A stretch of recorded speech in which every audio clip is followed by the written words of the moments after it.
নমস্কার। মহাদেব হলেন ত্যাগ, বৈরাগ্য, ধ্যান আর অসীম প্রেমের প্রতীক। আজকের এই আধ্যাত্মিক ভিডিওতে আমরা জানব মহাদেবের রূপ ও তার অলৌকিক সাজসজ্জার মাহাত্ম্য নিয়ে। আশা করি আজকের ভিডিও আপনাদের ভালো লাগবে। ভালো লাগলে অবশ্যই লাইক ও কমেন্ট করে জানাবেন কেমন লাগলো। আরও এরকম ভিডিও দেখার জন্য সাবস্ক্রাইব করে রাখবেন। তাহলে শুরু করা যাক আজকের কাহিনী। মহাদেবকে অঘরী বলা হয় কারণ মহাদেবের আরেকটি রূপ হলো ভৈরব, যা ভয়ঙ্কর ও উগ্র রূপের প্রতীক। তার রূপের প্রতিটি দিক থেকে এক একটি মাহাত্ম্য লুকিয়ে আছে। ত্রিনয়ন। ত্রিনয়ন অর্থাৎ মহাদেবের তৃতীয় চোখ, জ্ঞান, প্রজ্ঞা এবং ধ্বংসের প্রতীক। এটি সাধারণত কপাল বা ভ্রুর মাঝখানে অবস্থিত, যা মহাবিশ্বের সূক্ষ্ম জ্ঞান এবং মন্দকে শনাক্ত করার ক্ষমতা নির্দেশ করে। চন্দ্রশেখর। চন্দ্রশেখর মহাদেবের আরেক নাম, কারণ তিনি তার মস্তকে চন্দ্রকে ধারণ করেছিলেন বলে। অর্ধচন্দ্র মহাদেবের মস্তকে শান্তি ও স্নিগ্ধতার অনুভূতি জাগায়। গঙ্গা। মা গঙ্গা যখন স্বর্গ থেকে পৃথিবীতে প্রবাহিত হচ্ছিল, তখন তার বেগ ছিল অত্যন্ত বেশি। এই বেগ পৃথিবীর পক্ষে ধারণ করা কঠিন ছিল, তাই মহাদেব তার জটা জালে মা গঙ্গার বেগ ধারণ করেন। তখন মহাদেবের আরেক নাম হয় গঙ্গাধর। এই রূপটি শিবের ক্ষমতা, পবিত্রতা ও শান্ত প্রকৃতির প্রতীক। বিষ।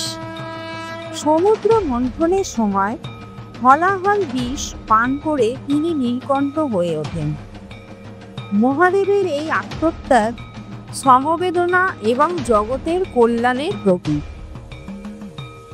বাসুকী সাপ। শিবের কণ্ঠে বাসুকী সাপ শিবের শক্তি, সুরক্ষা, সৃষ্টি ও ধ্বংসের চক্র এবং যৌবিক ক্ষমতার প্রতীক। ত্রিশূল। ত্রিশূল হল যা মহাদেবের অস্ত্র ও অশুভ শক্তিকে বিনাশ করে। এটি সত্য, রজ এবং তম এই তিনটি গুণের প্রতীক। ডমরু। ডমরু হল মহাদেবের সৃষ্টি ও ধ্বংসের চক্র, মহাজাগতিক শব্দ এবং প্রকৃতির শক্তির প্রতীক। এটি শিবের শক্তির প্রকাশ এবং মহাবিশ্বের স্পন্দনের প্রতীক। ভস্য। মহাদেব যে ভস্য মাখেন তার একটি বিশেষ মাহাত্ম্য রয়েছে।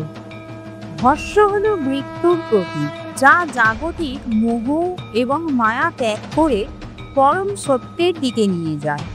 এটি দেহ, মন ও আত্মাকে পবিত্র করে তোলে। বিভূতি। মহাদেবের কপালে বিভূতি হল পবিত্র ছাই।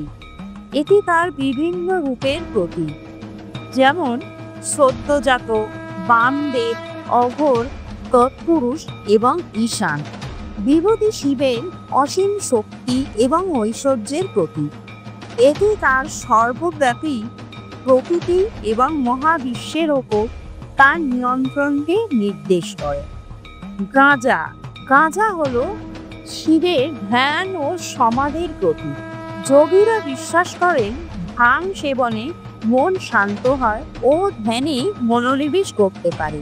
শিব হলেন যোগীদের আরাধ্য দেবতা, তাই গাঁজা তার এক আধ্যাত্মিক প্রতীক, কিন্তু আসক্তি নয়।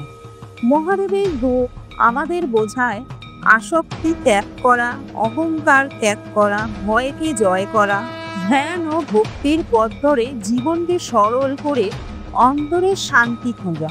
মনের শুদ্ধিই আসল। আজকের ভিডিও তাহলে এখানেই শেষ করছি। নমস্কার। ওম নমঃ শিবায়।